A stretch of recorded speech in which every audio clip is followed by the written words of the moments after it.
자, 원래 예정대로라면 오늘 이 시각은 박근혜 대통령 특검과 대면 조사를 마쳤거나 진행하고 있어야 됩니다. 그러나 무산됐죠. 특검이 청와대를 비판했습니다. 옹졸하다 그랬습니다.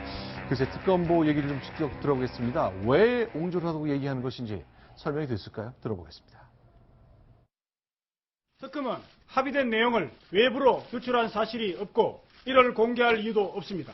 그런데 대통령 변호인은 2월 7일 특정 언론에서 일정 및 장소가 보도되자 2월 9일로 예정된 대면 조사를 거부한다고 특검에 일방적으로 통보했습니다. 현재 그 대통령 측 변호인과는 일체 연락을 하지 않고 있는 상태입니다. 손소 변호사님, 그럼 네. 어떻게 되는 겁니까? 지금 대통령에 대해서는 강제 조사가 이루어질 수 없는 상황이죠. 그러다 보니까 이제 특검은 대통령을 최대한 자극하지 않은 상태에서 대통령 측과 조사의 일정, 조사 일시, 장소, 방식 등에 대해서 물밑에서 원만하게 조율을 해왔습니다. 상당 부분 양보를 해왔고 모든 요구사항을 대부분 들어주려고 했다라는 것이 특검 측의 주장인데요.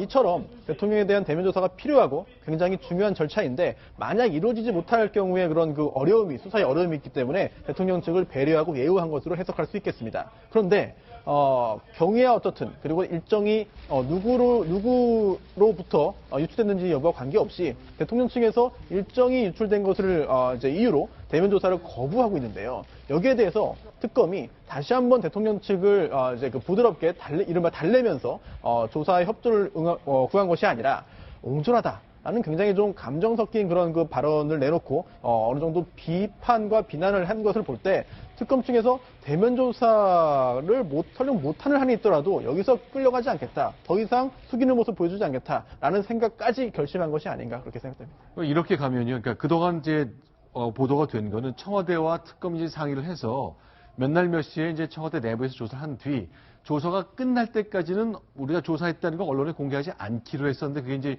유출이 된 것 때문에 지금 상황이 생긴 거거든요. 만약에 이렇게 타협이 안 되고 시간이 끌어지면 대통령 조사 못하고 특검이 마무리할 수도 있잖아요. 그럴 가능성이 충분히 있어 보입니다. 네. 또 현행 특검법에 따르면 조사 특검의 그 수사 기간이 모두 끝났을 때는 이제 기소를 해야 되는데요. 기소를 할 수 없을 정도로 수사가 마무리되지 않을 경우에는 굉장히 여러 가지 혼란이 생길 수 있습니다. 따라서 지금 현재 기소를 함에 있어서 이제 대통령 대면 조사 없이 했을 경우에는 추후 공소를 유지하고 유죄 판결이 그 다른 그 공소 제기할 수 있는 다른 그 피고인들에 대해서 유죄 판결이 선고될 못할 가능성이 높아지기 때문에 특검 측에서는 여러 가지 그런 불리한 상황으로 처할 수 있지 않을까라는 걱정이 됩니다. 네. 예, 그 특검이 좀 본인들이 좀 자초한 측면도 없지 않아 있다고 생각합니다. 왜냐하면 이 옹졸하다는 표현도요. 조사를 하는 입장에서는 네. 중립적으로 우리가 조사를 했다라는 것을 끝까지 보여줘야 되는데 뭔가 감정이 개입되는 경우에는 수사의 중립성 부분에서 좀 문제가 생길 수 있고 네. 2월 9일 그 조사 시점, 대통령 조사 시점을 유출했다라고 이제 청와대 쪽에서 이렇게 얘기를 했는데 네. 청와대 쪽 얘기가 맞다면 예. 그런 유출 자체는 그 특검과 그 청와대 사이에서 합의를 특검이 조금 뭐 고의든 아니든 간에 좀 어긴 것이 아닌가 이렇게 좀 보여질 수도 있는 문제고 또 한 가지 문제는 뭐냐면 특검법에 따르면 언론 브리핑을 통해서 그러니까 이규철 특검보가 얘기하는 그런 언론 브리핑을 통해서 네. 이게 수사 상황을 중간중간에 얘기할 수는 있습니다. 그렇지만 지금 실제로 보면 언론 지금 보도되고 있는 굉장히 많은 뉴스가요. 네. 특검 관계자라는 익명의 그 특검의 어떤 취재원에 의해서 뭐 굉장히 예컨대 수사를 직접 하는 사람이 아니면 좀 알기 어려울 것 같은 그런 내용들이 뭐 이렇게 보도가 많이 되고 있단 말이에요. 이런 측면에서 봤을 때 청와대의 그 처지에서는 특검이 지금 뭐 수사나 이런 것들을 뭐 이렇게 특검법에 정하는 그런 범위를 좀 넘어서서 이렇게 하는 것이고 그것이 결국은 일종의 좀 여론전을 하고 있는 거 아닌가. 그리고 2월 9일에 어떤 그 조사 시점 유출도 이런 여론전의 일환이 아니냐. 이렇게 지금 보고 있는 것 같습니다. 근데 제가 궁금한 게 있습니다. 저도 이제 그 검찰 취재해 봤거든요. 그때 이제 재판을 회부하면, 이제 기소를 하면 그때부터는 피고 사실이 되니까 공표의 법 위법성이 없습니다만 피의 사실 단계에서 공표를 못하게 돼 있거든요. 그럼에도 이제 검찰이 여러 가지 알 권리나 다른 목적 때문에 하나둘씩 설명하면서 기사가 나오는 경우가 있는데 지금은 이제 특별법에 따라서 이번 특검은 중간에 피의 사실이라도 발표할 수 있게 법으로 허락이 돼 있잖아요. 그렇진 않습니다. 그렇지 않습니까? 예, 특검법 브리핑할 12조에 보면은요, 예, 사건의 대국민 보고라는 제목하에 네. 이제 브리핑을 할 수 있게 돼 있는데요. 여기 보면은 조문을 보면은요, 피의 사실을 제외한 수사 과정에 대해서 이야기할 수 있다라고 되어 있기 때문에 현행 특검법에 따르더라도 피의 사실을 공표해서는 안 되는 것이고요. 여전히 그거는 이제 그렇군요. 피의 사실 공표죄 범죄에 해당됩니다만 여러 가지 논란이 그동안 있어 왔습니다. 피의 사실 공표죄가 이미 사문화돼 있다. 또한 또 이런 실제로 처벌되는 경우도 사실상 찾아볼 수 없기 때문에 실효성 여부에는 논란이 있었고 이번 상황에도 적용될 것 같습니다.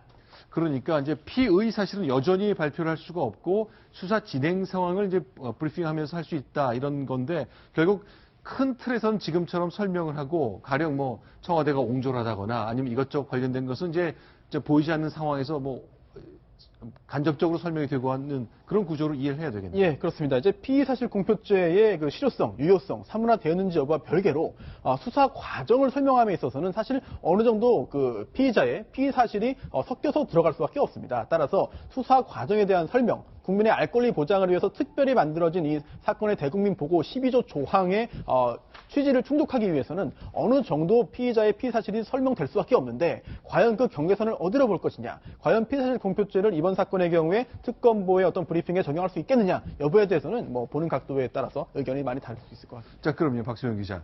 이렇게 보면 이제 대통령의 변호인들은 이제 특검하고도 갈등선이 하나 있고 헌법재판소하고도 비슷한 장면이 생기는 것 같습니다. 어제 있었던 장면을 좀 저희가 소개를 드렸으면 좋겠는데요.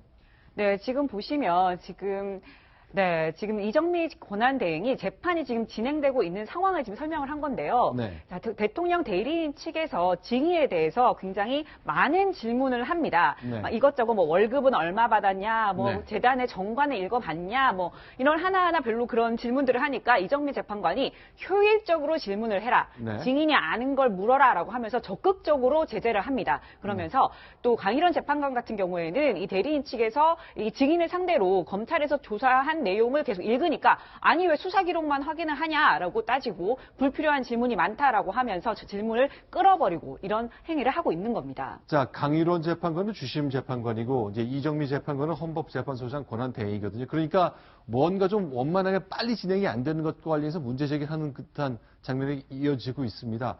전체 이제 8명의 헌법재판관이 이제 심리하고 있는데 이렇게 이제 공개리에 실명으로 이제 발언한 분들이 있고 아직 뭐 말씀을 좀 많이 안 하시는 재판관도 있다 그러기 때문에 전체적으로 어떤 재판관이 어떤 생각을 갖고 있는지 뭐 현재로서는 알 수 없습니다만 대리인 측 변호인단이 압박받는 상황이 계속 이어지고 있다는 것 기사가 이어졌습니다.